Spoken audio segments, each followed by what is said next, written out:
no matter what time it is, it's Yeah. time for Down South Anomalies on the extraordinary Untold Radio Network. It is. And most of our subscribers and listeners would have thought maybe they're never coming They've back. disappeared. We have haven't. got so much on our plate at the moment.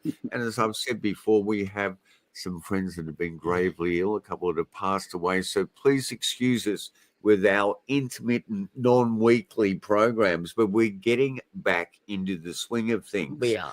We have to state every podcast that we're on sacred land. Mm-hmm. We're The on land- the Durug, of the Durug people. And we need to acknowledge elders past, present, and emerging. Mm-hmm.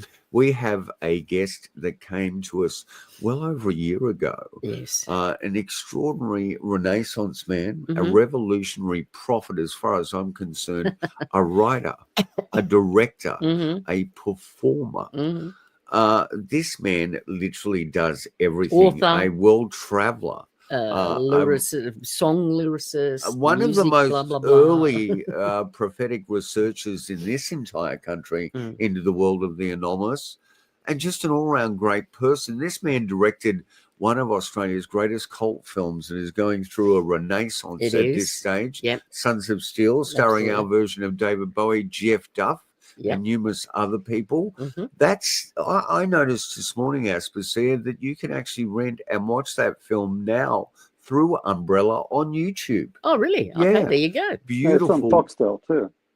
Oh, on Oh, Foxtel. from Okay, there you Foxtel as go. well. So Yeah, Aussie final- classics. Yeah. Aussie Classics beyond Aussie classics. I mean, if this is a film that you need to see before you leave this mortal coil, Absolutely. because it will open up an entire new world of approaching reality. Yes. If it is reality. Yeah. Gary, Keady, what a privilege it is, and thank you so much for your time to have you with us. Oh, mate, it's lovely to be here with my dearest friends.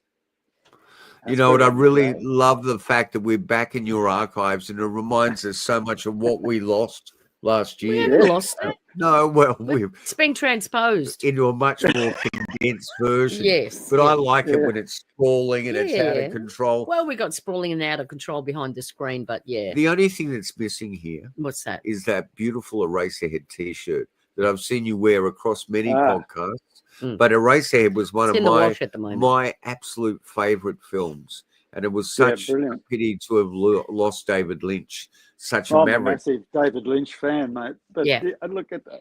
It's too cold to wear a t-shirt down here. I'm Yeah. I'm down in the south near the snow. It's freezing. Right. Wow. I got It's the heater bloody- on. It's bloody freezing here in the nook of Yeah. Penrith, to tell you the truth. The foot of the I got the mountain. foot of the And mountains there. Yeah. Yeah. And we did a screening the Tuesday night. Wednesday night. Wednesday in Yeah. Sydney of the Panther Woman from Mexico. And Yeah, we it was a lucha libre wrestling film. A chick film, Oh, yeah. And Yeah. we got caught in the traffic for it, and we were in the car for It's about over 2 2 hours, hours. and we both got colds out of Oh, it. yeah. You know? Anyway, Right, anyway, yeah. it's all good. It's all good. But you know, Yeah, yeah. I mean, gee whiz, Such there is are life. people suffering a huge amount more. Yeah. My brother rang me; he's going through some extensive surgery with his wife Yeah. at the moment. Both and of them and it was dealing with cancer. just a great dear. reset Yeah, to yeah. go, come Mm. on, bring yourself back to life. But I did some tracking Yeah. to an incredible story that you told us that I think is one of the most exciting Fortean stories I've ever come across in my life. And I found the original newspaper story here. 3 Seek Fabled City. Site set on gold and super race. Now, I believe the journalist here took such great liberty that this affected that incredible expedition that you yes. were going on, that journey. Yeah. 3 Yep. Sydney men say they have located the fabled gold-filled town of El Dorado in South America and that they're going there. I guess in a way, Gary, we went over this in our first podcast, but there are a few sound anomalies there. I'd love to re-clarify this story because I think this story It's an historically, amazing story. it needs to be out there. Yeah. Absolutely. So if you don't mind, can we go back there, how this occurred? So maybe talk about Percy Fawcett first, because you know that's the reference of who he is and what he was up to, and then what hit you in the head, and went from there. Well, I don't know if we need to talk about Percy Fawcett first because he'll get to Percy Okay. Fawcett. All right. No problem. And, you know, All right. Yes. I think got maybe it. Yes. just for the people that weren't there for the first episode, do a little quick summation of your life. You were a rare gem specialist there, dealing in opals. Yep. That was part of your father's legacy at a very early age, and you were on the world stage. And we'll just lead on from there. Okay, we'll go back. We're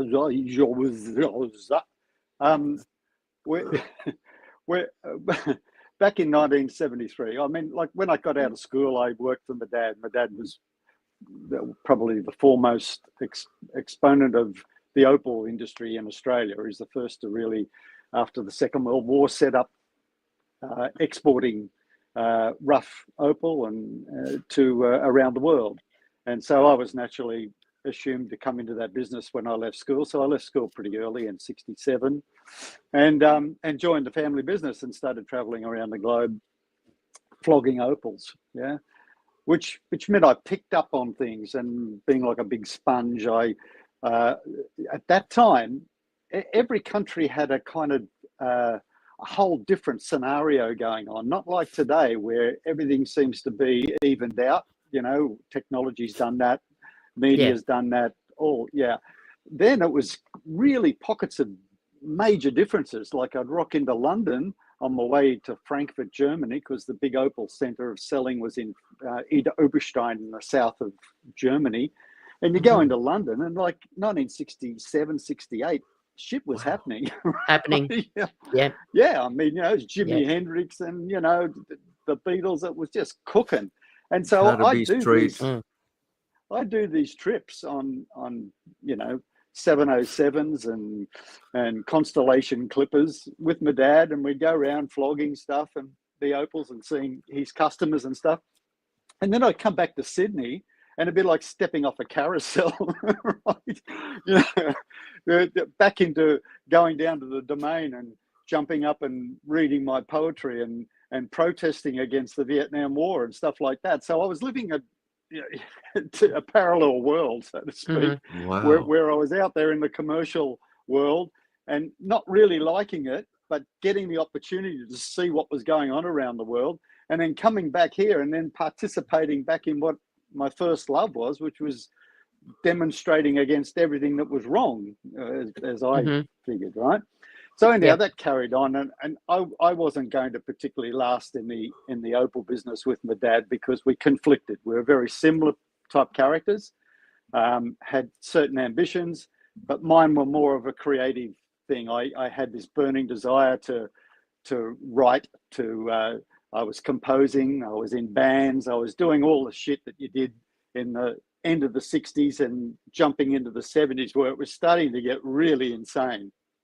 Things were really cooking off the planet in the early 70s. I mean, you know, plenty of drugs, the whole schmear. Anyhow, and that caused more friction with my father and my family. You know, he'd been to the war. You know, fought in New Guinea. He's still alive. He's 101, right? Wow. My brother looks after him. Yeah, can't kill him with an axe. He's the last surviving member of the 78 Squadron. Wow. Isn't that incredible? Oh, my brother-in-law would love to speak to him. Isn't that incredible? The 78 Squadron. Wow. Okay. Well, he should talk to Rod, because Rod runs the 78 Squadron newsletter that goes to the families of all the members. That this next year is the 78th year after it was disbanded. It was disbanded in 1947. But anyhow, so he had a whole different view of what he fought for in the war and how deserving we should be, and that we shouldn't be wearing our hair like women and carrying on like Fruit Loops. Well, you know, when I look back at it today, I look at that and I go, yeah, I can see how he felt that way. You know, because we were pretty extreme. Right? He hated the music. You know, you know, he's Matt Monro was still his go, and so, you know, the Beatles, he always said, would lead the world down a path that was no good, according to him. So, well, yeah. So you know, and then at the same time, there was you know, in the early 70s, there was a lot of drama in the eastern suburbs. I mean, everywhere you went, if you were a hippie like me, you'd get beat up by sharpies and people. And it was just a constant conflict and factions, and everything was very factional. But I'd go overseas, and all I'd find in America, I'd sell opals again. I'd go into America, and there was all this anti-Vietnam stuff going on, and civil rights, yeah, heavy duty civil rights. You go to England, there was like none of that. Everybody was like chilled, right? You know, they were just cool, and they were just like digging music, and it was like, wow, fantastic, right? And anyhow, so I'd bring all that back into the potpourri of Australia, and you know, all my friends didn't really want to know about it because I felt excluded because I was doing all this traveling. They weren't. Most of them were still in. Some of them were still in school anyhow.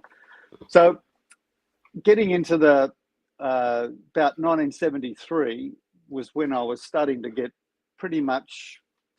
feel I wanted to leave and pursue a creative career. I'd met up with a guy who was the barman at the Cauldron, which was a famous hang in Sydney, King's Cross. I used to go there on a regular basis. I had a blue Ferrari, and I used to drive in there. I had a snake in the front of it, a carpet snake who lived in the car. As you do. Because there was no alarms in those days, so the snake had to do that job. Wow, I used to carry what a great alarm. and everything. I had to carry a pistol because So that Ferrari was how many of Ferraris in Australia? There was 2 in Sydney and 3 in Australia. There you go. Yeah. So you had one of them. Isn't it amazing you were carrying a pistol back then? But I guess that's a consequence of dealing in the opal trade. Yeah, part of what I had to do was to go up into Queensland with bags of money, cash, and bring back opals, right? We'd go on buying. We had our own mining operation, but we also bought from other miners. There were plenty of them then. Petrol was cheap, and a lot of the farmers found that digging for opal up in Western Queensland was better than raising cattle and sheep and stuff on arid land, you know. So you had to be protected, and you could carry things interstate on aircraft flights and everything as long as you told them you had it on. And good times. So, you know, yeah, so they were weird times. And matter of fact, I went to Whiskey A Go-Go in Brisbane, and I had my gun on. We used to fly up to Brisbane and then take a charter flight out to Quilpie in Western Queensland to the opal fields. So we'd stay overnight. My partner and I would stay overnight in Brisbane. We go down to Whiskey and have a few drinks and got to know people down there. And I carried the gun, and it got known because, you know, people saw it and stuff like that. And I started to be introduced to various factions that were of a nature, that gangster nature, because I was wearing it. Right? Because you and the gangsters would be the only people doing that. I'd say a person with a handgun at that time was quite rare. So all this is enriching my brain, right? So 2 days later, in that particular instance, Whiskey A Go-Go burnt down. It was a famous fire in Brisbane. And I'd met a witch. Her name was Vanessa. And she said to me, "Don't drive your car on the 16th of July, the day before your birthday." And I went, "Oh yeah, righto, okay." And so 16th of July came, and I got up that morning, and I thought, you know, I remembered what she'd said and everything, and took it on board, but I still had to go to the office where we had the opal business. So I got in the car and drove out and got onto Bunurong Road and got whacked by a car that left his blinker on, and I thought was turning to the left, and he wasn't. His blinker was just stuck on, and he T-boned me. So she was right. Wow. Yeah. And that changed my life, because then I realized that there's something more than just the superficial life I was leading. Right? I looked. This was not the Ferrari. This was before I got the Ferrari. I had a Tirana, an orange Tirana, which you could see from a mile away. So this bloke that plowed into me must have had his eyes shut or something. Anyhow, the whole thought of that started to really affect the way I was. So I'd met John. He was the barman at the Cauldron, and we started to write songs together because he was the ex-keyboard player from the Brisbane Avengers, which was a band quite a successful band in the late 60s, right? Mm-hmm. So John was an accredited musician and a wonderful player. So I was writing words and bits of melodies, and he was helping me learn to construct songs. So I was developing this other side of me, which was fantastic. And I'd also had another mate, John Tobin, and John was a painter, an artist, and he was pretty extreme. I mean, John made up a pyramid out of copper and put it on his head and ran power lines to it. He used to sit smoking Queensland banana heads with this copper pyramid on his head. This is 1972, 71. This is before all the Daniken stuff came out and things started really happening, right? Yeah. You guys are pioneers. You're groundbreakers. Yeah. So you were ahead of the curve. And just as a footnote to John Tobin, because he's the one that went with me to South America, right? Right. John, when I came back only in 2008 to Australia after living in Asia, Southeast Asia, I found John, and you met him because we went to the Jeff Duff launch, and I invited John there, John Tobin, and there's a photograph of you, me, John Tobin. So John, we didn't talk about it at the time because John and I haven't even ever spoken about this, what happened to us at that time since then. Wow. Right. Anyhow, after that Jeff Duff thing, I said to John, we should talk. We hadn't seen each other since like 1982 or something, right? Incredible. And he'd become a school teacher. He'd had family and kids, split up, blah, blah, blah. And he said his daughter was living in Merimbula, which is not far from where I am at Churros. And he said, I'll come down and we can spend some time together and we'll rehash things, right? Because he said, I'm part of the Theosophical Society now, and I've got into a whole new trip. And I've gone, wow. And he says, you got to understand this. It's very interesting from an occult, that sort of point of view. Like, yeah, I'm into it. Anyhow, I get a phone call from him and he says, I can't come down because I'm leaving for South America. I'm going to Titicaca. I'll be back later. And I've never heard from him since. He never came really? back. Oh. Yeah. And no one knows what happened to him. No one knows. I even contacted DFAT and everything, and he didn't exit from there. They can't trace him. He's disappeared. So wow. It relates back to the trip when we went into South America and how that all happened. And it relates back. And it relates there, Gary, to the history of Percy Fawcett. Fawcett, because Fawcett disappeared, I think it was 1925. Was indeed. And a lot of people just go, is this misadventure, or did he actually find the lost city, the lost world? Oh, he found it all right. He found it all right. I spoke to his wife. I spoke to his brother. I tried to get to his wife.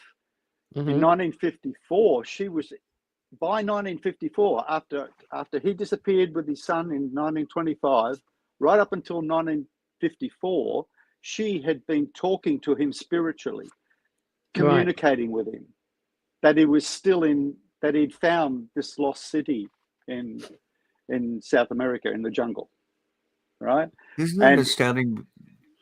Yeah, his brother wrote a book about it.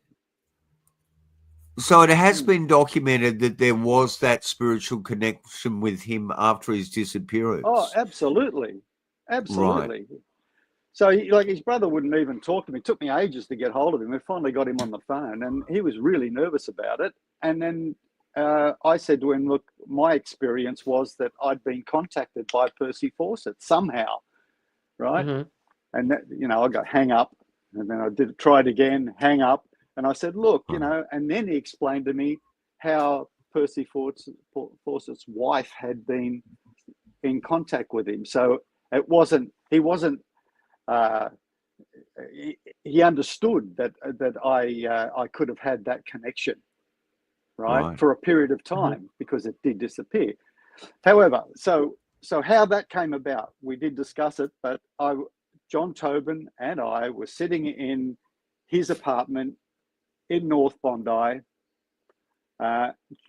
which was a ground floor apartment that had big open windows. We're sitting there smoking dope, listening to Pink Floyd. Us and Them was on. Looking out at the view was a garden with a Hills hoist in it, and there was a storm rolling in, a bit of thunder. And next minute, right in the middle of that song, Tobes is sitting there with a butcher's paper on his knee and a pen, and lightning struck the Hills hoist in that yard, and it just blew into the room. The windows were open, sliding glass windows. The record players went across Pink Floyd. The whole room just lit up, and you could feel this energy, and it was just like this massive burst of energy. I grabbed the paper off John, and the pen or pencil, whatever he had, and I started to write furiously with the wrong hand, right hand. He just stood up and was staring at nothing. And we after about 20 minutes, we sort of came back down and looked at each other and thought, shit, what was that? You know, something, we got whacked by some form of energy, right? Yep. So that we thought... That'd be a hefty burst of electromagnetic energy, I'd say. Oh, huge, mate. Huge it was. Things were flying around the room and everything. It was just insane. Wow. There was nothing wrong with the Hills hoist. It was just a conductor, right? So yeah. I never worked out whether that was just a freak of lightning or what it was. You know, anyhow, a few days later, I was having a shower and voices started up inside my head talking to me. So I jumped out of the shower. You all right, mate? I'm going to get some water. Go. You keep going with this story. Oh, do I have to get up too? Okay. Yeah, I think so. Sorry. You keep talking, Gary. Oh, okay. Yeah. So Apologies. I got out of the shower. Yeah. And wondered what the heck was talking to me in the shower. I figured it must have just been, my imagination. Right. And then I discovered over the next couple of weeks that every time I had a shower, right, and only when I had a shower, did I make contact with this particular voice talking to me. Now, so you weren't crazy at any other time, just when you were having a shower? Just then, right? Yeah. Yeah. So then I started to connect up that it must be something to do with the ionization of a shower, right? So I went and started to research that, and I found that there's information about that at the time. For instance, some of the standing stones on ley lines in England were used to revitalize people on their pilgrimages by hugging the rocks. All right. Yeah. And the reason they did that was because underneath the rocks, these standing stones went as far underground as they did above ground, and there was a water table under there, a creek running, and the creek had run past the stone and ionized magnetize the stone, and that's what the people were getting the value off by hugging it. Okay. So then I thought, well, maybe the same thing happens when you have a shower, and it's sort of like it's like an aerial, and you're picking up on things. So I started to tell people there's some people, and people couldn't cope with it. They just thought I was off my head. Yeah. John was having similar experiences as well, in a slightly different way. And you have the law of coincidences began to happen. which is a Robert Anton Wilson thing, right? Yes. I was finding that no matter what I did, there were bridges to information. I'd walk into a store. I was a cigarette smoker at the time, as everybody was. I'd walk into a newsagent to buy some cigarettes, and I'd find myself buying a book, and not knowing why I bought the book. And I'd take it home, and it was, I remember the first one I bought was Peter Colissimo's book, Not of This World. Right. And it was like one of the first that came out that's like a Daniken thing that talked about anomalies and strange things, right? It's an amazing book. Yeah. Yeah. And I'm reading through it, and I got to a section that talked about, you know, exploring for lost civilizations and stuff, and it mentioned Percy Fawcett, and I thought, interesting. And it didn't, nothing happened from there. Anyhow, then out came an album. This is 1973. Out came an album by ELO called El Dorado. And by then I was starting to get messages when I had a shower about El Dorado and about South America and a place called the Sierra Parima, which is on the border of Venezuela and Brazil. And I started to try and connect the dots up as to where this information was coming from. And eventually I figured it had to be Fawcett. Right. The name came to me. I then John and I went down to the National Library of Australia, and we researched him. And that's when we found out all that we could find out at the time about how he disappeared in 1925 in the Amazon jungle looking for a lost city, which the Spanish called El Dorado, but he called X or something, Z he called it. Yeah. Right. That's right, Lost City of Z. Yeah. Now, so what motivated Fawcett? Do you know what motivated him to go searching? Yeah, he was a colonel in the British Army, but he was a surveyor, and he'd been sent to Sri Lanka to survey there, to put a Ceylon at the time, to put in a train line. It was a rail link, I remember. Yeah. So he'd go out in the bush with a team, and he'd set up theodolites and stuff, and he'd try and find the straightest line between 2 points to then plot where the rail should go. And he started to discover that straight line had ancient ruins on it. Right. Even when they dug down, they found that those straight lines were already, somebody had already been there. Yeah. Someone had been there and done it. Yeah. And they'd done it to an extent that he started to realize that it was a sophisticated civilization that had done it, and that it had been buried and nobody cared a damn about it. So that twigged him, and he started to explore that possibility that there'd been someone there before. And that's when he got into, you know, Vishnu and all of the sagas of the Indian and Mahabharata, all that. Yeah. Yep. And that led him to South America, right? Because a similar thing of a similar situation, right? So he started to connect up that there had been a superior, not Atlantis, but another civilization. Culture, perhaps Lemuria or something like that existed on the Pacific Islands, and also in India and Sri Lanka, and right across into Mexico and South America. Right. By then there were some pockets of things being found in South America which attracted him. So that led him there with his research, because he started to believe that these people existed still in a pocket somewhere. Right.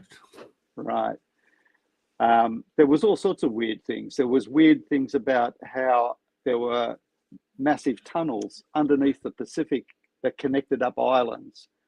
and that people could walk between Ceylon and Peru. Wow, that's a long walk. It's a long way. That's but, a long. But, you know, it's a long time. We don't know where those continents were at the time. Yeah. Were they closer together? Was there they were part of the. I know in the landmass? South, in the South Pacific, it was Gondwana land, which was a huge. right. Everything Massive. was connected. Yes. Yeah, and sort of has Yes, been and drifting for there was a a capital long time. called Hiva, right? Yeah, a massive city called Hiva, which Mhm. nobody's ever been able to find. They thought it was in Tahiti, then they thought it Right. might have been in Tonga. They found the Uh-huh. Gate of the Sun in Tonga, and they thought, "Wow, what's that?" And Yeah. I met the Grant McCall at the Centre for South Pacific Studies at the University of New South Wales in 1989, 1990, and he had lived on Easter Island for 6 years, a Canadian. Right. He is. Yeah. And I got all his views about all this, and he said there was definitely a city called Hiva. There was definitely, Right. it keeps coming up all the time. So if there was a city intermediate between these great civilizations that existed in South America, and I'm not saying the Inca, because the Inca came afterwards. Yes. Right. They Yes. inherited Yes, something that they was did. already there. right? Yeah, the temples. Yes. And it's the same as the Toltec and the Olmec. You know, they were incredible people we know nothing about. The Aztecs walked into something that was already there.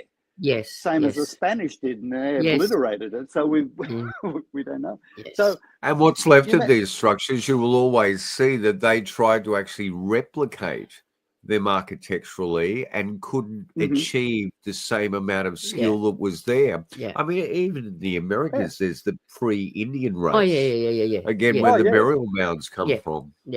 yeah, well, most of it was because a lot of them didn't have a form of writing that we understand. You know, Yeah. they had coccia in South America, which was writing in knots on ropes, where they could send Mhm. messages to people Yes. on a rope. And we That's right. still haven't interpreted. No one No, knows how to read we that haven't shit, worked it right? out. You know what? So- You know what is a good series to have a look at if you want to get a bit of an understanding of that whole pre-civilization stuff of what's happened around the world. There was a civilization before we know in prehistory. Is what's his name's on Netflix? His name has left me at the moment. Is Robert Bauval. If you look at his, I know him. if you look at that, what is it? Ancient Apocalypse. Yes, If you I've look at seen that series, it's Is look, it I'm not Bauval saying or is it another researcher? Robert Bauval. Oh, It's okay. Robert Bauval. He's in with Graham Hancock, right? Oh, it's Graham Hancock. It's but not Robert Bauval. not It's Bauval. another It one. is Graham That's Hancock. it. Sorry, Yeah. it is Graham Hancock. But Bauval and him are on the same page for That's that. it. That's why. And if I I got can quickly interrupt, have you ever spoken to Hancock? Because we've got a connection, direct line to him at the moment, and he would love to hear your story. Yeah, there's some things I wanted to talk to him about, because I saw a thing just recently where he he connected up that the DNA found in some mummies in Peru yes, was connected to the native Australians. right. Okay. Wow. Okay. Which comes back to Percy's thought that people migrated somehow, not by Yes. boat, but some No. other way between these Yeah. places. There Yeah. weren't land bridges unless there was something to do with Antarctica. Sure, but who knows? So And just anyhow, about yeah. Just about every year now, archaeologists are discovering that the date we've got for our Indigenous culture here just keeps going back further and further and further. So 40,000 years has literally become 80 to 100,000 years. So Hancock is, he's a journalist, Yes. and so he's not, and the, The establishment. the Orthodoxy. anthropology and archaeology and that they loathe him. They absolutely loathe him because he's setting everything. He's rewriting history for them. From well, he's not doing it. He's actually going. He got into big trouble. Yeah, but he's actually not doing it on his own. He's an investigative journalist, and he's investigating these things, and he is going to, archaeologists and anthropologists who actually are up on these new discoveries. But like anything, the established, prevailing and story is what is at the moment. And those people that have that live off those, that research and is the prevailing research for the moment, they don't want to let it go. They don't want new research coming in, because then everything that they've done is just, of no consequence anymore. Do you know what I mean? So they're very, very resistant to new data coming in, because it wipes theirs out. And so there's this real big pushback on it. And that's why it takes us so long to go forward. And it only goes forward when those guys die. They have to die so the new people can come in and say, okay, this is the new theory at the moment. These are the discoveries. This is the data, and this is what we're going to go with. Anyway, that's my rant for the week. His biggest problem came from Hawass, who was Doty. Right? Doty. Yeah. Oh, now the reason that occurred was because Hancock said it wasn't the Egyptians that built the pyramids, right? Yeah. Now their entire society lives off tourism, of course, and of course that was bad news. But then Göbekli Tepe was found, and Turkey. Hancock was close to that, and it's proven that it's older than the Egyptian culture that we all thought was the oldest culture. Yeah, and although those that knew Sumerian was beyond that anyhow. Of course. But Hancock, that finally justified Hancock's statements, right? Mm-hmm. Really. Yeah. And to that end, you got to applaud him. You take an engineer down there to the Great Pyramids, and they have a problem even today. We don't have cranes that can move some of the blocks that have been quarried in there. Well, that's what they say. If you want to find out about, the Egyptology, you don't ask an Egyptologist. You actually ask an engineer of how these things were built. They don't know how those things were built. They're just doing assumptions and reading stuff that's whatever's left there.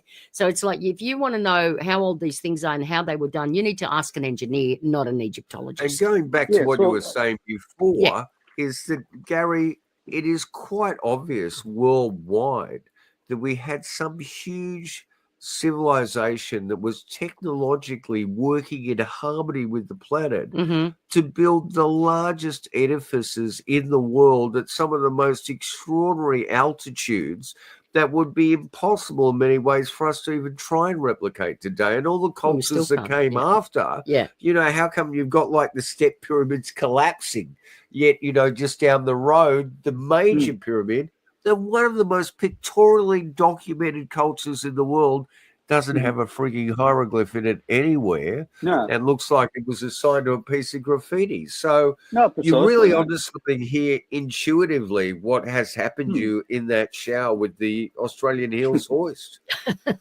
Well, I mean, it struck me also from a professional point of view, after learning the skill of opal cutting from my dad and understanding gemology, that when I end up in South America and I'm looking at the remnants of some civilization there, and I'm looking at these rocks that are together to the point where you can't even fit a razor blade in between them, but some of the carving is so acute, it had to be cut by a laser. Precision. If you use diamond cutting equipment, which we use in the opal business, you can get somewhat of a similar sort of finish. But these people are supposed to not even have beasts of burden, and we're working with copper implements that couldn't cut, a cheese sandwich. I mean, this is ridiculous. And granite, the hardest stone to cut. It's like, come on, guys. And the obelisks are a classic example of that. If that is not laser etching or something of that standard, and we're led to believe that generation after generation were handed a cloth once they reached an age in adolescence, a stone, and go grind this down to the day you die. Yeah. And I mean, there's drill holes and everything over there. There's sonic drill holes. So, they're the ones that are like using the high pressure water. Okay. No worries. But we'll just Go ahead. At the end of the day, all of this coincidental stuff was occurring. The El Dorado album, these voices coming to me in the shower, and the whole thing. And then once John and I put our heads together and we started to really research it, we worked out that there was a common denominator, and that was this lost city that Percy Fawcett had been looking for in South America, and that he'd found it. And that he was giving some sort of universal message out there that was being picked up. Now, it had started even earlier because it's on the White Album with the Beatles. El Dorado. I mean, they're talking about it on there. And it's a bizarre track if you listen to the White Album. But it comes up musically in a lot of places. And that's because I believe, and I spoke to Jeff Lynne about this, the creator of ELO, right? Yeah. Traveling Wilburys and all the rest of it. He was receiving something that he didn't understand. Right. It's creative people, and you know this yourself, you receive things. I mean, Paul McCartney says he receives songs in his brain. John Lennon used to say it, you know. So there are times when you're a receptor and you don't know where this is coming from, right? So Jeff Lynne had got all of this information about El Dorado and wrote a metaphor in an album, which was almost exactly as the visions that I was getting in the shower. Right. And he'd got it through dreams, hadn't he? He got it through dreams, but also he was whacked off his head all the time. You know, they were really into acid and stuff, and you know, that just opens another dimension of your brain. Stops it being colluded by all the crap that's going on around you, and let you focus. It's an antenna that's being put up if you can control it, and certain people have got the brain chemistry to do that, I believe. Yeah. I spoke to Timothy Leary about that, you know. Yeah. And this plays right into like major academics that have had peer reviewed. Rupert Sheldrake is one of them. The morphogenic resonance, the source field. Yes. That we're actually all receptors. Yeah. And that these ideas that we think are so unique to our DNA and our personality and the myth of our individuality are actually drawing from a greater source out there. It's not in our brain, it's outside of our brain. Why would, in a billion years, El Dorado rise up in that late 60s, early 70s period for no reason whatsoever? No, that's precisely. And I'm a walking example of it coming to me through a spurious means, right? Yes. Yeah. You can sort of understand it if you've been stoned off your head and you've had this revelation. But I was in a shower, for crying out loud, right? I'm not stoned at all, you know? Yeah. And someone's talking to me. There was definite voice, right? Yeah. You know? Yeah. So at the end of the day, what was the voice saying to you? What was the voice saying to you, Gary? It was having conversations. I was peeping through a keyhole, hearing it. Right. It's not like he was talking directly to me. Yeah. It's like I was tuning in to something that was going on, whether he was talking to his wife or someone. Yeah. But I was tuning in. So I'm getting snippets edits of information, and it's taken me a while to piece it together, right? And first I had to believe that what I was hearing was legit. Yes. And then I found that certain bits would fit together. And then I brought it up talking to my parents and stuff, and they wanted to commit me. You know, they said, you know, you're just off your head. You're taking too many drugs. You're just the same as everybody else out there, marching for anti-Vietnam and voting for Gough Whitlam and blah, blah, blah. And, you know, condemnation. And I've gone, whoa, okay, so that was no mention to anyone. Now we go inward. So John and I go inward. We plan to go to South America because now we've got the coordinates of where to go. Right? We actually got them. I did. Right? Yeah. Right, the actual spot where it is, where Percy Fawcett went in to like a cave, like an entrance to underground. Right? Yes. In the Sierra Parima, and another guy got close, a guy called Marcel Homé, who was a French researcher who went on an expedition in there, and he found the egg of life, which was a giant rock that was hollowed out, and he sat inside it, and he visualized this culture. And when he came out from inside that rock, it finished. And he worked out that there was a gas coming up from beneath the earth that was causing him to visualize this. Wow. Like it was replaying something. Right? So fascinating. We found all that stuff too, and it was just mind-boggling. So we decided we were going to go. So we were in a pub, and I was talking to this guy that was going to set up a film crew for us. I wasn't in the film industry then, and everything was filmed, so it was tough. But this guy was a documentary cameraman who used to go into Chile a fair bit. So this is 1973, end of 73, I told him what we were talking about doing, about going in looking for Fawcett. He thought that was a great documentary. So he said that this is the third person that's in that article. Right. He said, okay, I'll look after that side, the filming side, right? I'll get a crew, a small crew that I use for documentaries anyhow. You put the rest together, get an agreement from the Brazilian government to go into the area through Brazil, into the Amazon, and I'll get the other bit, and then we'll meet up, and then we go and we'll shoot it, and that'll cover all the expenses when we sell it to National Geographic. And I went, you beaut, okay, yeah, brilliant. And so conversations carried on. We started preparing all that. All right. I had an unfortunate accident with my car where it got blown up. But the insurance was enough to pay for us to put together more of the expedition recosts. Okay. And then this guy introduced me to Marnie. All right. The reporter.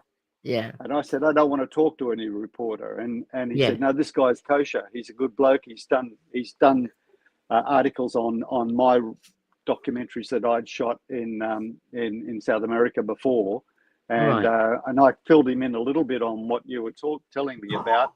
And it wouldn't do any damage. He said, so we put together a meeting, and I met him. John and I met him. But why did he want you? Why did he want you to talk to this? What were you going to be able to raise more money through this article? No, he needed more. He needed to build up a platform of awareness, public so that interest. He could sell this through his sources at the ABC and stuff. Right? Sure. Okay. Yeah. So to expose the concept. Yes. If it got into the Sunday papers, which is this guy wrote, that article. Yeah. So that was it. He met with us.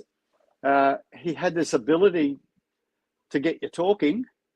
Yes. And we talked about a lot of things, and he questioned us all the time.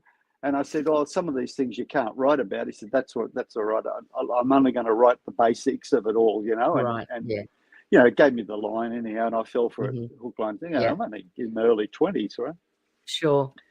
So we thought nothing more of it, and he said, "Oh, the article will come out in the Sunday papers, blah blah blah." So in the meantime, we contacted the Brazilian government in Canberra, the consulate, and we got a certificate of acknowledgement that permitted us to go into the jungle. You needed permission to go in there, right? So that was all good. And then the article came out, and as I say, the week following that, it got obliterated with a million, wiped out with millions of, or not millions, but lots and lots and lots of calls from crank calls to idiots and all sorts of stuff that tracked me down, religious people, all sorts of things. Anyhow, that's what you get with an article. That's cool. So off we go. We fly into into LA, and then we take we stayed there a couple of days. We take a connecting flight. This is John and I. I had this beautiful camera setup that I bought so that I could document everything of the whole journey, and I was documenting things from the time we left. Mm-hmm. So we lobbed into Brazil. I knew some people there from the opal industries, because there's a big gem industry in Sure. Rio. We're in Rio, and so we stayed with them and everything. And then the very first day we got there, I got out of the taxi and went round to the back of the taxi to open the back to get the bags out of the boot, and the side door opened in the taxi, and my whole camera equipment was gone. A bloke just opened the side door and grabbed it and ran away. So I had no cameras, and everything I documented to that point was gone. So it was not looking good. No, things started poorly. It's a bad start, yeah. Yeah. So then we stayed near Copacabana. We got everything ready, and we were in contact with the camera guy who was in Chile. He'd arrived in Santiago, Chile. Mm-hmm. And he said, confirm that everything's okay. And we got on to the Brazilian, took ages to get to talk to the Brazilian government again, because now it wasn't like talking to a consulate. We're in Brazil, and, Mm-hmm. Sao Paulo's a massive setup of government, and there was an office for everything. Red tape. Yeah. Yeah. So anyhow, they're all talking Portuguese, and we can't speak Portuguese, of course. And there wasn't a lot of English, and Portuguese, they seem to have a word for everything. Anyhow, like the Greeks, man, like the Greeks. Yeah. Anyway. Eventually, we get the word that our permission had been revoked, right, because of the article that came out in Sydney, yeah. and that was a national newspaper. And the problem was that when I'd applied through into Canberra, I'd spoke of it like a professional.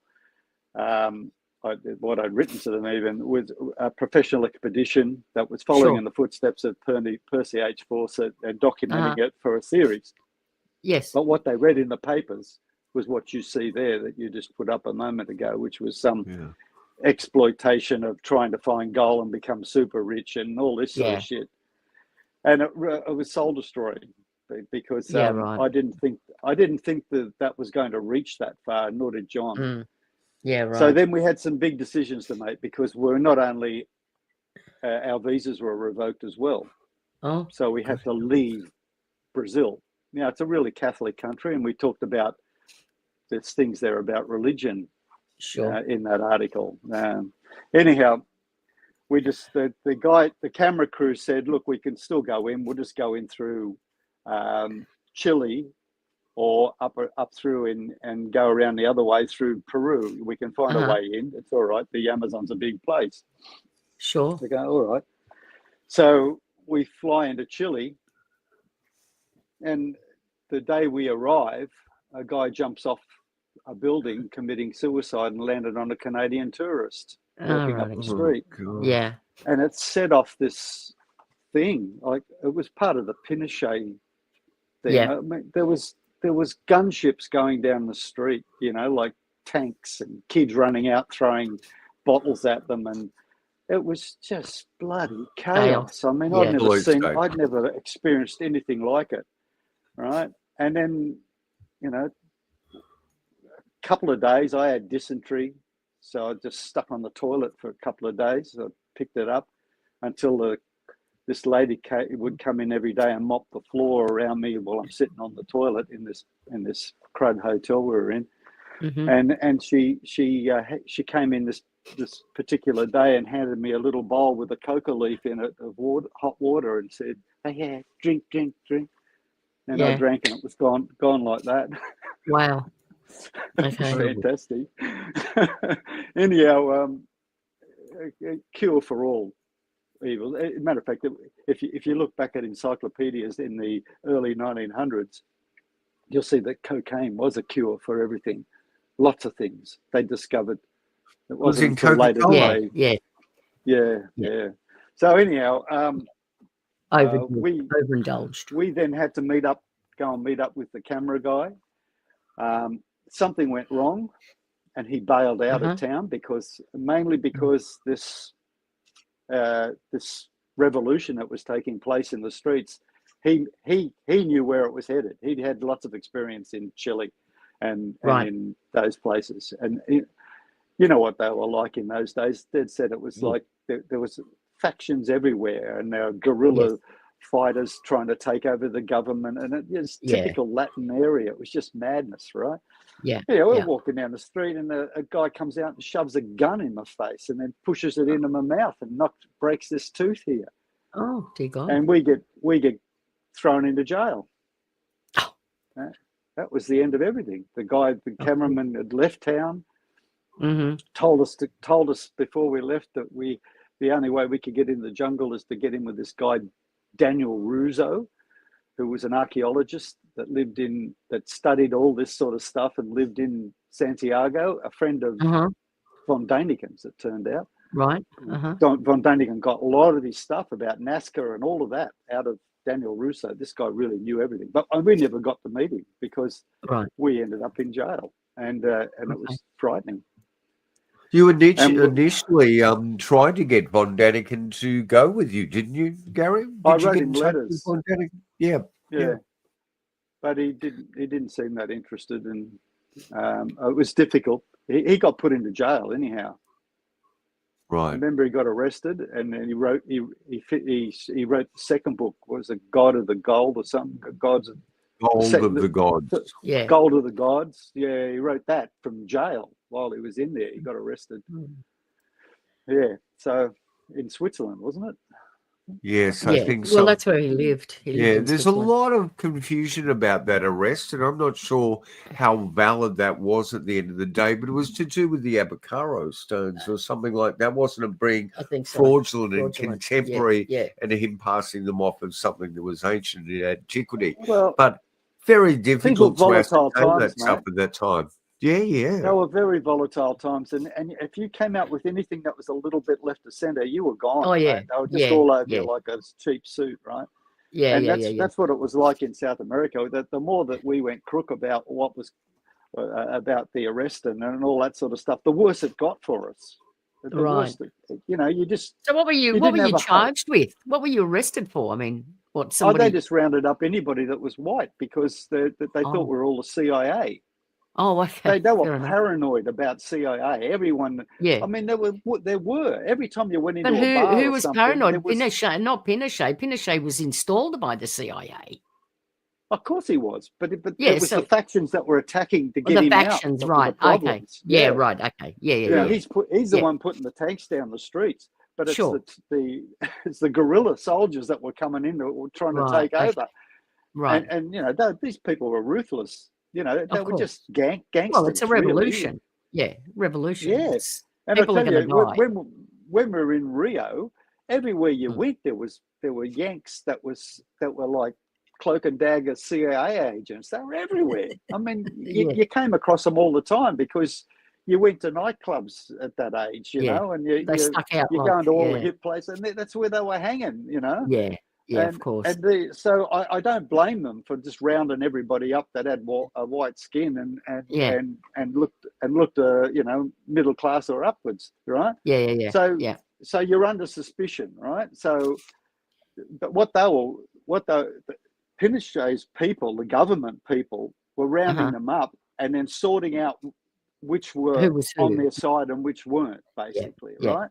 Yeah. So they must have had word that somebody was funding the guerrilla guys, right? Yeah. So, which was America. They were funding both sides. They always did. They always do. Yeah.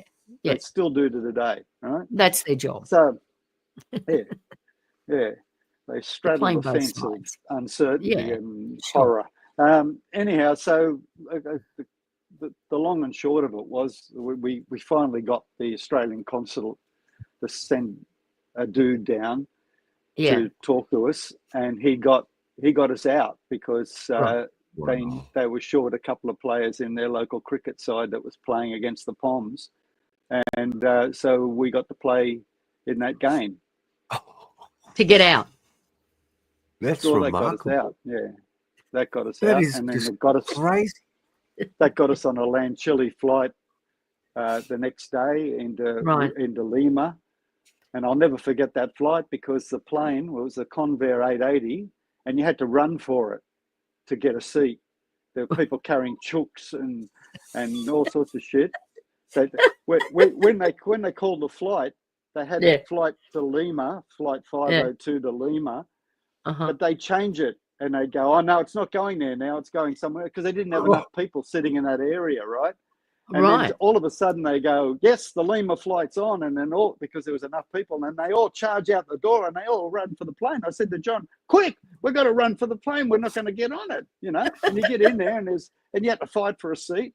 And then we're in this thing and it lumbers off and we take off and I'm going, oh Jesus, what's this? And it was it looked like it was flying so low because it was safer than flying too high that it could land on the road if he wanted to, right? Anyhow, we flew there we got over the Andes and we get coming into Lima, and he does this big turn inside this crater, right? And over the loudspeaker system comes about 6 different languages before it gets to English, right? So I'm going, what's he saying? What's going on? Yep. And he said, if you look out the port window right now, you'll see a black spot from a previous land Chile flight. Oh, right, okay. They didn't make it. Yeah, right, okay. No, that's what they're pointing out to you. Right? Yeah. Yeah, confidence. Yeah.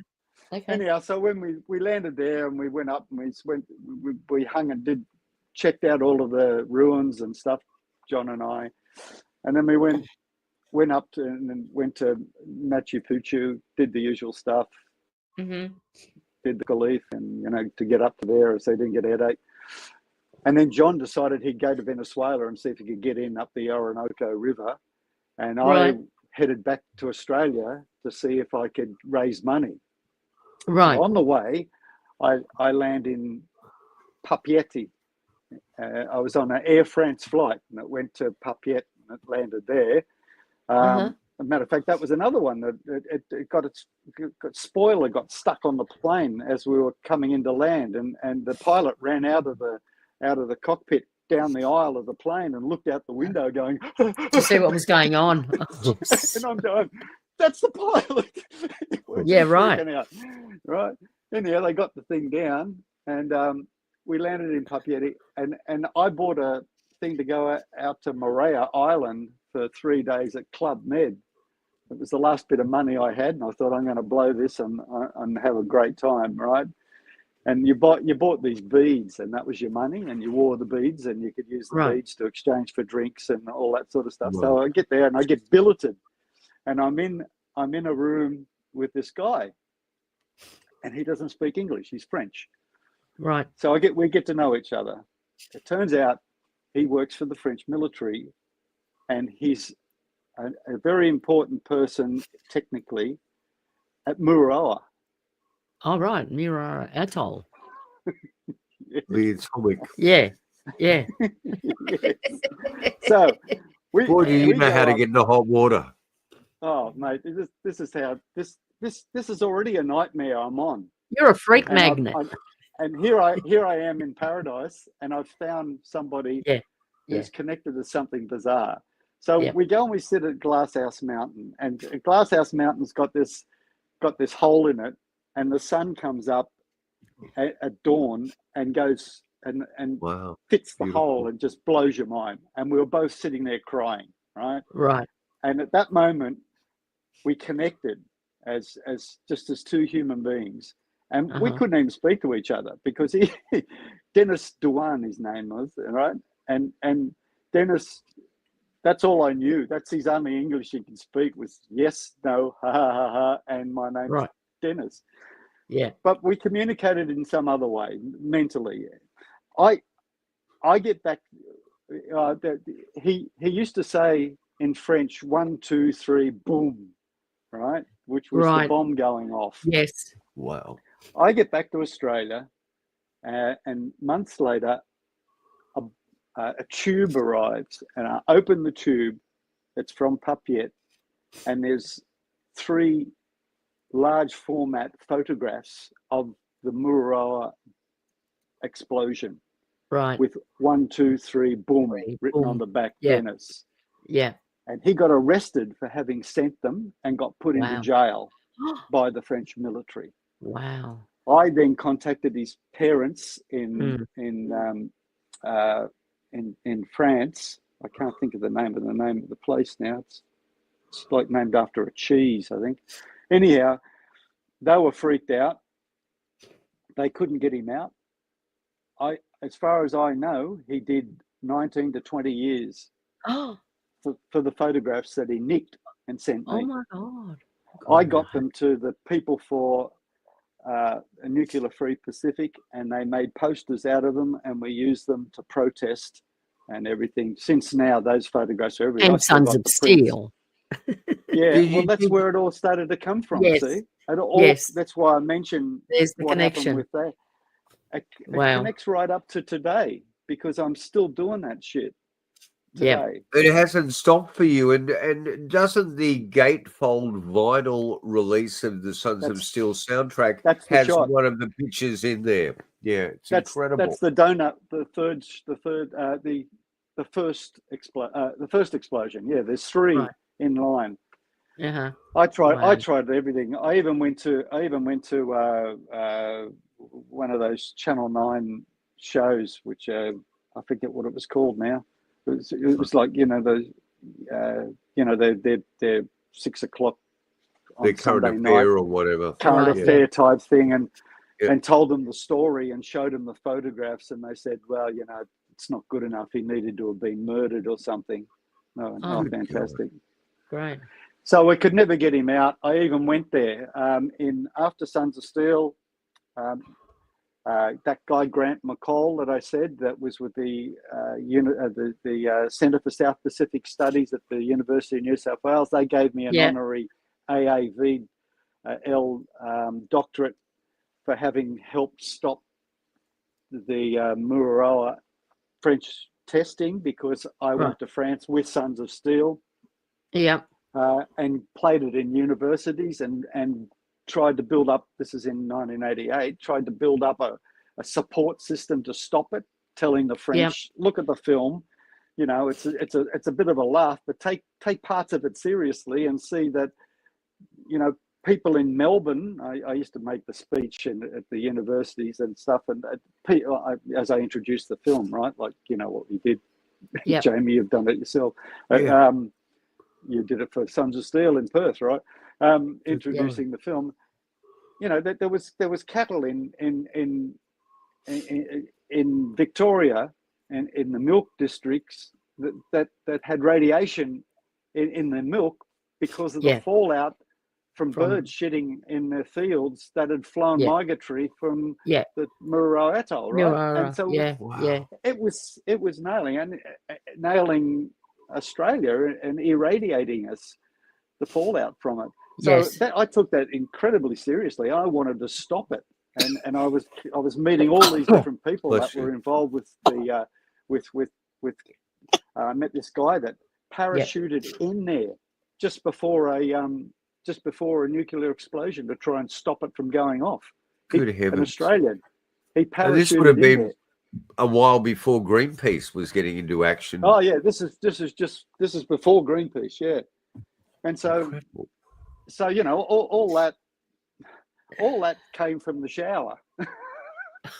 Well, you know what? Asper's been watching. One thing leads to another, doesn't it? It's a journey.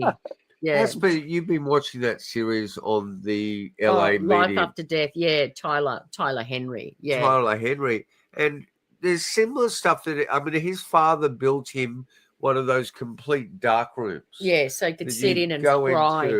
Where you sit into he meditates in there, and it's perfectly pitch black, and it's got a mirror in it.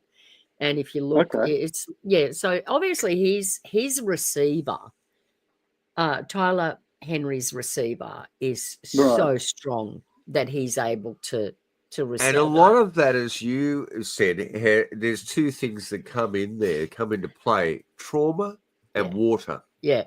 Water seems to be a huge consistency. Conductor, yeah. And as you were talking about ley lines, underneath areas, I've always found that resonance with water and magical rituals. Water has a perpetual consistency in appearing. But the other thing is trauma. There's major trauma in Tyler's life. Well, you know, there's trauma in everyone's life. But it was interesting. I don't know if you've mentioned when that voice of Percy stopped. And Tyler, one of the things, excuse me, I was going to say too, Tyler gets what you got. He does not get a statement to him. He gets fragments. He gets words that he sort of has to put together to make sense. Yeah. I met other people that had done that too. In 1970, in 1976, I was in LA. This is after all this, and I met Maxine Asher. Who is? A wonderful person. She had the Ancient Mediterranean Research Association, and she was one of the first people to discover the Bimini relics, right? Yes, and she also dived off Spain, and they found remnants of Atlantis there. And she was if you research her, she's dead now. She passed away a few years ago. She was a major exponent of Atlantean philosophy that this culture did exist. I met her accidentally, but again, I was just drawn to these people. I kept being drawn to them. It was just bizarre. I'm in LA, and I get drawn to meet. Nothing's an accident in your life, Gary. No. Nothing's an accident, even when it appears to be. Yeah. Yeah, and she's like really invested in all this information about ancient relics that are relative to Atlantis that they found by then, right? Yes. And it started to all make sense to me that this is what Percy Fawcett was looking for. These people did come from a catastrophe. Yeah. And it seemed to me that the catastrophe, that something did happen. It could have been a comet, an asteroid strike or something that caused this continent to sink. But people got away. So I went to England, and because I believed that, and I went over to Ireland, and there's places where you can see some culture that had been derived of their technology had arrived on the west coast of Ireland and made their way across England, searching for something. Yeah. And on the way, they left things, spirals that they'd carved. Always carved these 3 spirals. Now, if you take the 3 spirals that you see on the sides of rocks and stuff in these tombs in Western Ireland, you find them again around Stonehenge and in lots of other megalithic sites throughout south of France and throughout England. And as you go across, you start to pick them all up again. And if you put the 3 pyramids over them, they fit. Yeah. Right? Because it's Orion. Yes. Yeah. Right. So I'd made that connection because she had her book, The Atlantis Conspiracies, at Maxine Asher, and she had the 3 spirals that she discovered in Ireland on the front cover. Right. And then I made it, and that's what gelled between us. When I made that connection to the pyramid, we figured there was some sort of strange connection between all of this. It's a bit like you say, that the information that I was getting in the shower is a bit like the world that we live in, that we're trying to construct little bits of information to create a timeline that we're not going to be able to do. Yeah. Because it's so fragmented. It's been so buried in certain parts. It's got shit on top of it from other, you dig in England and you go through donkey's years of civilizations, and some of them buried their rubbish down in Roman times, from Yes. medieval times. So Yeah, you don't know yeah. what you're in. But now technology is changing that, and that's what's Yes. so exciting. Yeah, Because they're absolutely. now, it's not carbon dating or anything. No, It's a whole no, that's different over now. world that we're in now. Absolutely. Well, And, just and that. history's being rewritten. Yeah, it is. It's being reassessed. You know, with these new technologies, they're able to put things into a better timeline. You know what I mean? And even if that timeline does go way, way beyond what was perceived to be, then you kind of got to go with the research. You've got to go with that. You can't just say, well, that's not, you know, we believe that this is how long human beings, and that's just too far back for us. It's like, but there's the evidence. This is empirical evidence, mate. You can't, just because you believe doesn't mean that's necessarily so. And, you know, back then in the 70s, when you were experiencing all this, that was really the beginning in the Western world to start to look for alternate hypotheses. Yeah. Now, 50 years later, Graham Hancock is on the greatest streaming service in the world. And no matter what blowback that series has caused, it's still one of their highest rating documentaries. Yes. So we're seeing NASA. We're seeing Arrow. We're seeing all these committees set up that are going publicly in front of Congress and the Senate saying that unidentified anomalous objects or flying objects do exist. In the drone invasion of 2024 and 2025, they're now noticing that, are these objects coming in from interstellar space, or are they actually coming from the oceans around us? Yeah. When you've got 50 objects being photographed and filmed by maritime services coming out of the sea, you kind of got to go. You've got to go. Out of the sea. Let's have a look at what Gary Keady was saying 50 years ago. I think it's coming to fruition, and I think that it would have been a really difficult time for you to go publicly. You were aware of it. Don't let a journalist near me. You know, because see, the only way you could do anything was through art. Because so that's why I left the opal business. I left my family business behind, and I pursued a career, not a career. I pursued a lifestyle. I dared to dream, right? You didn't just dare to dream. You created something in your music and your films that still lives on today. Surpasses productions that have been thrown with millions of dollars behind them. None of us can ask for more in this culture than what we do creatively affects others. The one profound thing about creativity, and as we were stating before, if I digress back to that period, you were finding in Electric Light Orchestra, in the Beatles, that thought form was already resonating in popular culture. There were memes in those. They're resonating in popular culture. But I've always believed, you know, we're living in a world with so much control and corruption when we're under this supposed system of freedom and democracy, which is really corporatocracy. The only way for us to escape is through creativity. Every song paints a parallel planet where things could be so much better.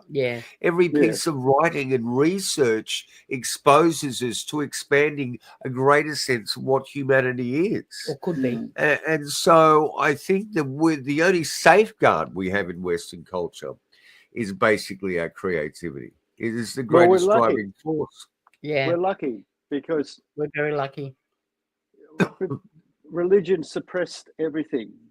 It began back in those ages where, as a metaphor, the ruling pharaoh class, the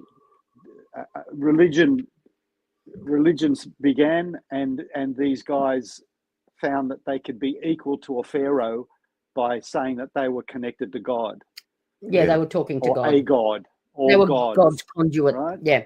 God is talking through me. Precisely. And power became subverted that way. And today, or through time, that has become, that has buried anything that might be considered offensive to it, right? Yeah. And it's still today. I mean, we still have a Vatican that is full of the secrets that we're all searching for. Yeah. Right. And they've got, at this day and age, you'd think we'd be over it. Well, you know what the funny thing is? We'd see through it, right? In a way, but why would the Vatican give up their power? They won't. They haven't. They won't. But why would they? But They wouldn't. The funny thing Nobody is, who's got power will give up their power. But the funny thing is, don't you feel it is the Truman Show? I mean, the Vatican admitted in the late 1990s that the Vatican astronomers were well aware of the possibility of other life forms, intelligent life forms in the universe, out there in deep space. Yeah. So, I mean, they've come on board and stated that. And I That's think just an each way but bet, on a mate. daily basis, on a day-to-day basis, you know, it's you still got to go to mass and you still got to go to confession. I don't have a problem with Jesus. I don't have a problem with God. I don't have a problem with Allah. It's the assholes that work for him. They're the people that are the problem. Perpetrating these ideas where the corruption begins. Yeah. Because I look at Jesus as a great left winger, someone who went out there and supported the poor and the feeble and saw strength in them. You know, I agree, and I've always admired people like that. And you're distinctly one of those individuals that stood up and fought for a better world, and actually was able to achieve that in a way through what people would discard in some ways as this sort of quirky cult film. But that film had resonance. Yeah, you know. So the takeaway from this podcast is: don't talk to the press if you're going on an expedition. That's my take. That's for sure. Yeah, that's my take too. Yeah.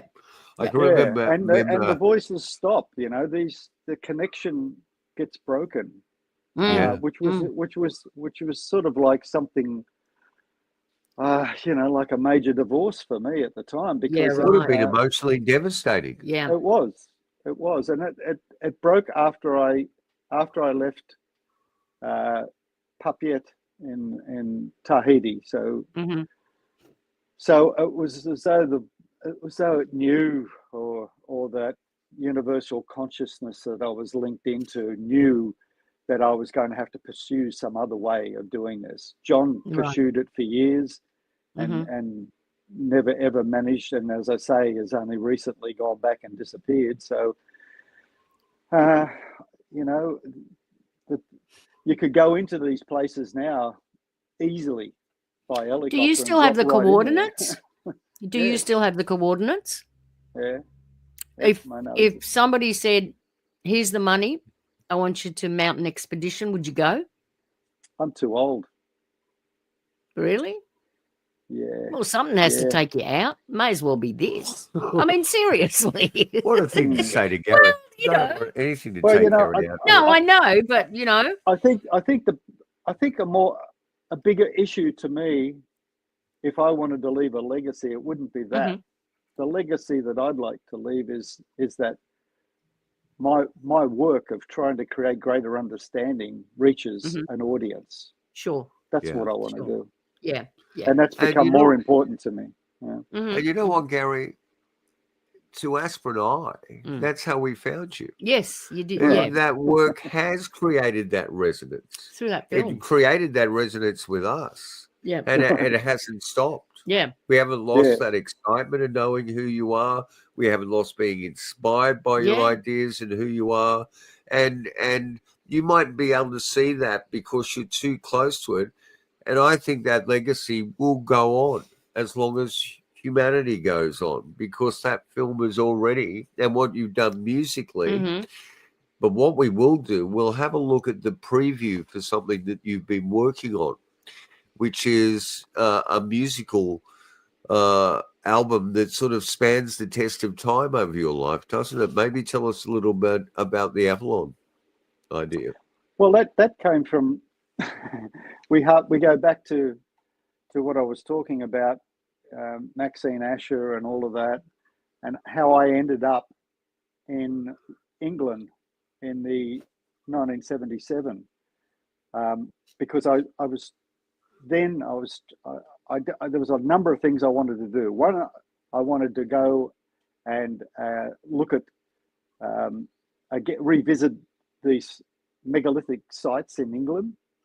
Yeah. And two, I wanted to increase my possibility of getting a publishing arrangement so my songs could reach an audience. And I wasn't finding, I was living in America, I was in LA, I wasn't finding that conducive. I didn't like what music business represented there at that stage.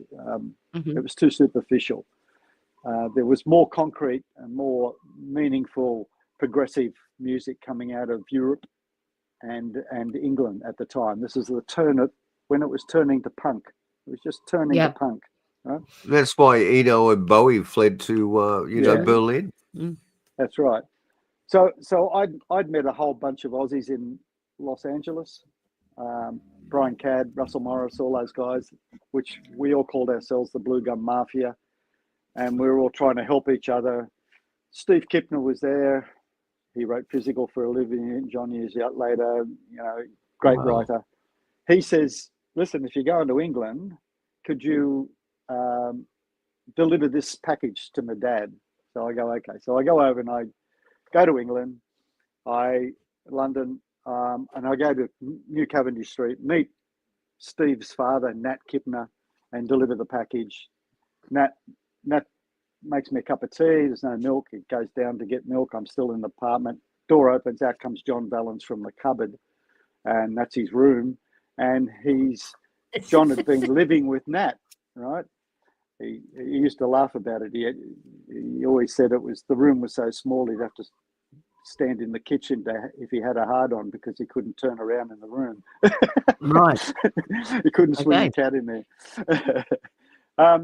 So John wanted to get out of there. He moved in with me. We found a house, an apartment, and we moved in together, started writing together, got a publishing agreement with Chappell. I had a girlfriend there.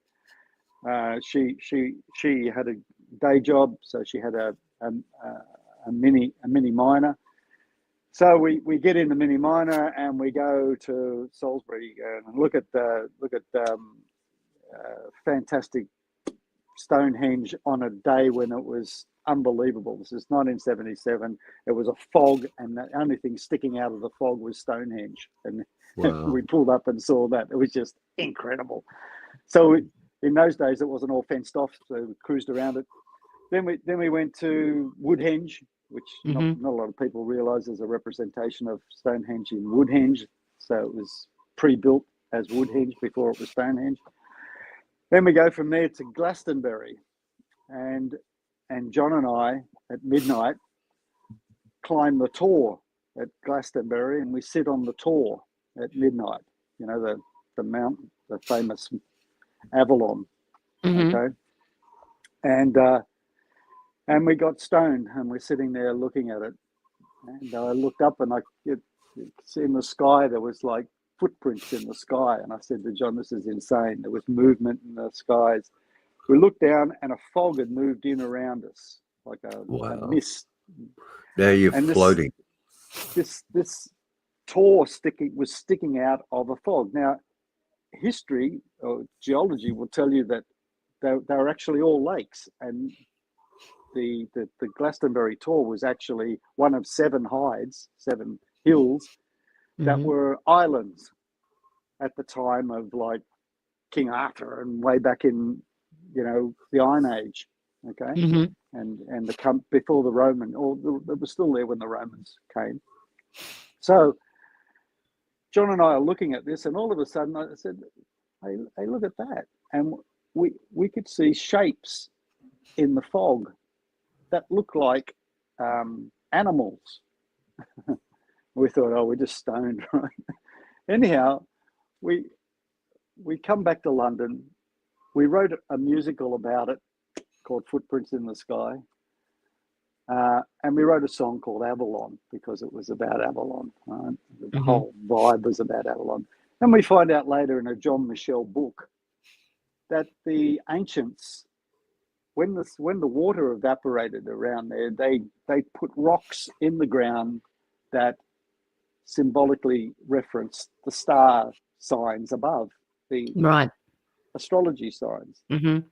The rocks heated up at a different temperature than the surrounding ground.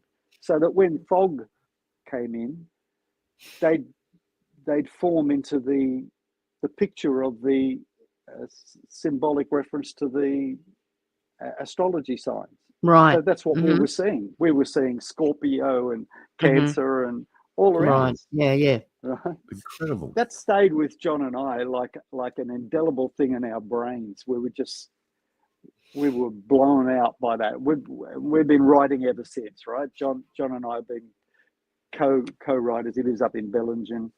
What a remarkable relationship. Yeah, and I mean, he wrote Too Much, Too Little, Too Late with Nat before we met, and that became a #1 hit all around the world.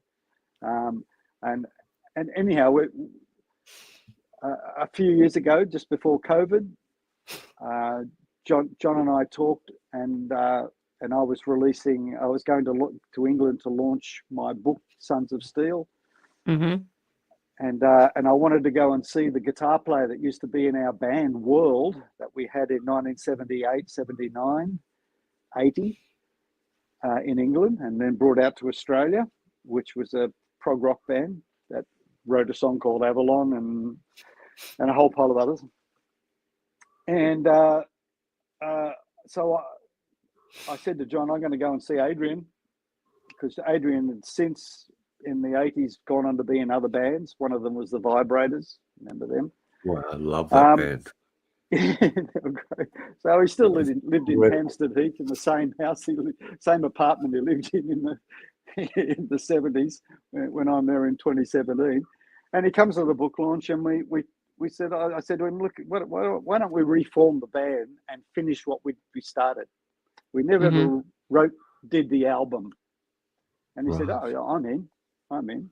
So I come back to Australia, talk to John, and we start writing the album. So we start in 2018, and then COVID gets in the way later on, and we took all that time, and then finally we get it all together last year, and we had this guy Spencer Lee, who's a great old friend of ours that was in 2023 he came on board to mix what we were writing and recording, right? And then Spencer got to the point where we were all ready to go and do final mixes on it with all the trims. He'd had a basic mix, and he went into hospital for a checkup and didn't come out and died. Whoa. So we lost Spencer after all the work we'd done, right? So all the work he'd done was we couldn't use it. So and then we had one guitar solo to go until we had the album finished. The album was a reflection of John and my lives since we were kids, because John grew up in Melbourne. He was in the band Tin Tin, discovered, had the big hit Toast and Marmalade for Tea in 1969-70. Was produced by Morris Gibb. Toured the world with the Bee Gees as a support band when he, from 71, 72, 73, was signed to Stigwood. So John's got a rich history, right? So all of that comes into our music persona, so to speak. And then we had one guitar solo to go before we had the album finished, and Adrian comes down with dementia. Oh no! He can't play the guitar anymore. He can't even use the cell phone. Oh, how heartbreaking! It was rapid, and that was because he'd been jabbed. Right? In my book. Okay, let's not go into it. We'll get right off here. But anyhow, very so we managed to get the album finished, and we changed. We came up with a new name for ourselves, which we called Continuum, because we felt that's what it represented. Yeah. And we called the album Dare to Dream. And I've been making videos for each of the songs on the album, which when placed together, it will become one long 60-minute story as a metaphor by a character that I've created that delves into the lives of people like John and myself. Where John's 75, I'm 74 next month. And it's our experiences not as a biography, but just what the times we went through. You know, that there was like the nuclear threat in the 70s, right? That came out after the Bay of Pigs and stuff like that, right? From the 60s to the 70s, and then you know what went on in the 80s. So all these things through those transitions, we've reflected and taken these characters, and they dare to dream. The album's called Dare to Dream. It's what their dreams at each of those epochs through. So it's being told by a guy in his 70s about his life, right? And it is a reflection of our own sort of, yeah. So that's going to become our legacy.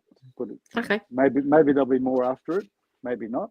But this one song, Avalon, was written back then when we were sitting on that Glastonbury tour, right? It was part of it was composed by then, and then re-established today, and made more coherent with today's messages. And that's what you'll be seeing in the preview there, part of it. Did you ever get the shits with Brian Ferry when he brought out his single with Roxy Music, Avalon? Did you ever go, what are you doing there, Brian? Yeah, big shame that. He used up a really good title for something that had nothing to do with what he was. Yeah. What it is. And he has a history of that. He's worked with the International Monetary Fund and lots of people. Brian is not what the person we, but anyway. Yeah, let's not. It's all personal stuff. Yeah, it is. I want to say that your music is like scrying. And music is an extraordinary thing. It's the only time that the two cerebellums of the two hemispheres of the brain actually connect together. Yeah, and that's what they search for in remote viewing. Yeah, that's what they search for in the studies out of Stanford into telepathy. So meditation and music are evidently the only two things that'll do that to you. So I think in a way when people sit there and listen to music, it takes them to a higher plane of understanding. So let's have a look. It's a universal language, mate. It's the language of space. Yeah. There is a tone. Have to put it there. There we go. Everything's got its frequency. Yeah.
A minstrel singing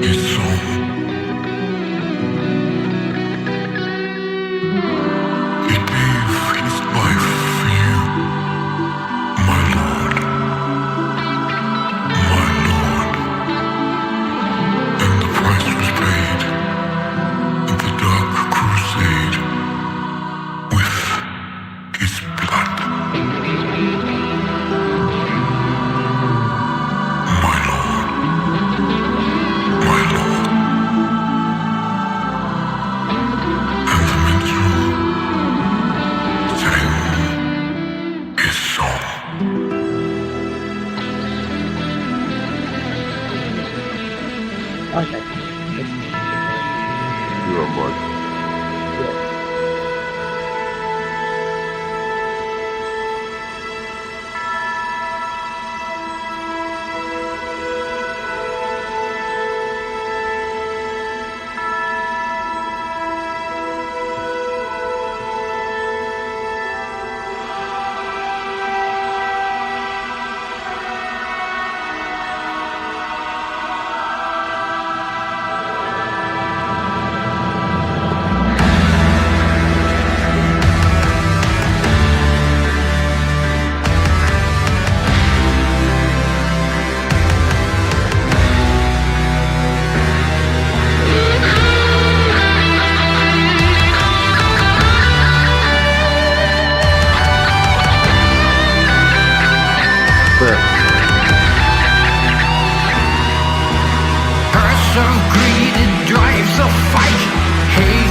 Yes, well, who is to blame? The one that lights the fire and the flames. And we're not directing anything towards anyone at this stage, but you can guess if you put the pieces together who you're talking about. Well, everybody guesses their own from their own perspective. Yeah, you know what certainly I mean? do. Yeah. Gary, it has been an absolute pleasure and an astounding privilege. I know you've been going through a lot lately too, and I hope your health is sort of okay. You know, you're holding in there. You are. And it's a really important thing for us that we make sure that we get those coordinates and get you down there somewhere or another in the future. I don't know how we're going to do this, but just being a bit satirical, but I can't thank you enough for your time and who you are and the inspiration you've given us all. Mate, it's all my pleasure, and I really appreciate the opportunity to go to your audience and let them catch a glimpse of what we're trying to do, and perhaps they might jump on board and have a look a little bit deeper. With perpetuating thought is what we're all about. Yes, without restraint. And now it's fortunate you've had a great release. People can actually go and get. Is it a Blu-ray copy of Sons of Steel that has been released by Umbrella? Yeah, it's Blu-ray being released in America. Oh wow! Wow. With it's Umbrella are selling it around the world as we speak. Awesome. So different territories are taking it. So it's also on Shudder, which is through Apple TV. So the streaming services are taking it, etc., etc. And it looks great if you look at it on that one, the Foxtel one I was telling you about for Australia, which is Aussie Classics. Yeah. I hadn't watched it from a streamer until I saw it on Aussie Classics, and it just was great to see. It looked terrific. People respond to it. There's always the knockers, but there's others that. There's always going to be knockers, God. But here's a film that was accomplished against all odds right at the end of the TBA. Yeah. You know, over nearly 50 years ago, and it is still resonating. Yeah, it is still touching people today. Yeah. And of course, it was made on the budget of the catering budget of an American. Yeah, right. Yes. It was made for peanuts. Yes. Well, it's a very, very good-looking film. That must have been an amazing a huge achievement. catering budget. Yeah. It is an incredible achievement. It brings us joys, and we will always trumpet. Absolutely, It's one of your favourite films ever. It is that and Pandemonium by Hayden Keenan. They're my two favourite Australian films. They really, really are. And then I've got to go, what do you call it? What's the outback? Waking Fright. Yeah, that's there we go. Yeah. I don't know if that's a film more than a lifestyle we've been living, especially now out in Penrith. But anyway, Gary, take good care. I would love. I mean, just two questions at the end here. What does your father think of your career now at 101 years of age? Is it very different to what it was? Probably the same. I think parents have expectations, and they do, and you have to live up to them of whatever that expectation. No, it's not. Is or you was. shouldn't have to live up to it. Children shouldn't be born with a job. Yeah, well, and having an expectation on a child is giving them a job to live up to something that they either wanted to achieve and couldn't, or weren't able to because of circumstances. But they never ask the child what the child wants to do. Yeah, you know what I mean? True. And that's just that is a bad thing. That's gonna bring heartache to everyone, to the child and to the parents. I'm telling you right now. My parents were absolutely horrified by my artistic sensibilities, and even more horrified when I decided to shave the eyebrows off and dye the hair orange in the 70s.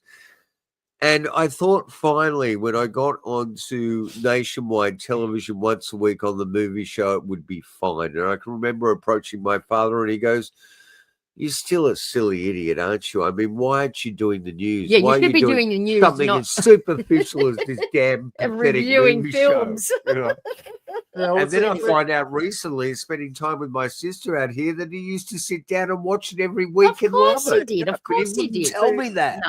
No. I think my dad's really proud of me too, but of course they are. I think his own pride doesn't allow him to tell me that. But the one thing I do know is that in 1976, when I decided that I was no longer going to be connected with the opal business in any way and was going to pursue my music career, I was in LA and he had come over there, and I told him, and he said to me, he shook my hand and he said, "Dare to dream."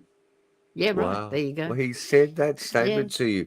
So there's the irony. He's the absolute inspiration for all of it. And so is my father, who I love dearly. Yeah. And who was DIY, and who was doing things like, waking me up in the early morning hours when I was 12 and going, "The Russians are assaulting us with this woodpecker signal. Come and listen to it." Because it was a ham radio operator, I think, well, that's where I've got my kookiness from. Yeah. I guess the final question of this podcast is, let's define for our international audience what a Hills hoist is. And it is a clothesline, that sits in your backyard. It's like an umbrella shape. It's a rotary clothesline. It's umbrella.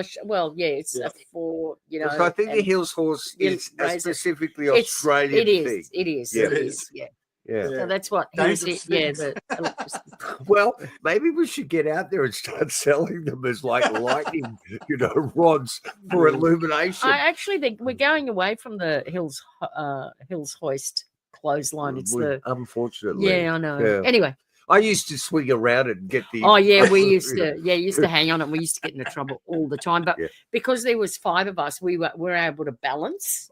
Set each other, and balance it so it wouldn't unbalance and be like, no, you're supposed to hang clothes off it, not bodies. Well, my father got so angry with it being so pushed off balance, and he pulled the whole thing out one day and stuck in a giant antenna that went up over the loquat trees. It would have been about 100 feet up. And my dad, for his ham radio, and he never swore or anything. My father, he didn't drink, didn't gamble, because he'd come from a family of a lot of that abuse. And halfway into getting that antenna up, the entire pole came down and hit him on the head. Wow. And I'm sitting next to him, and he just pushed it to one side, and he just sat there fuming for about the next half an hour. But never said a word. Never said a word. Didn't swear, didn't anything, Okay, so my thoughts with my late Arthur Leonardo. All right, Gary, thank you so much. We'll speak to you soon. Stay in touch. Mate. Get out there, people. Start to buy and rent Sons of Steel. We needed to go through or the start roof. Making your own Sons of Steel. Watch Sons of Steel and then go out and create your own. It's about creating, not just consuming. Yep. The message stick. Yep. Absolutely. Indeed. All right. Well, Absolute pleasure. Thank you. Take good care. Sustain that health, and we'll be in touch soon. And you've been on episode 121 of Down South Anomalies for the Untold Radio Network. This one was Avalon and the Lost World. What were you thinking, Brian Ferry? Have a listen to this man's new album. That's the only way to go. Wake up to yourself. Yeah. All right. Well, we'll be back whenever we're back. Yeah. With another program. Okay, kids. See you later. Bye. Bye.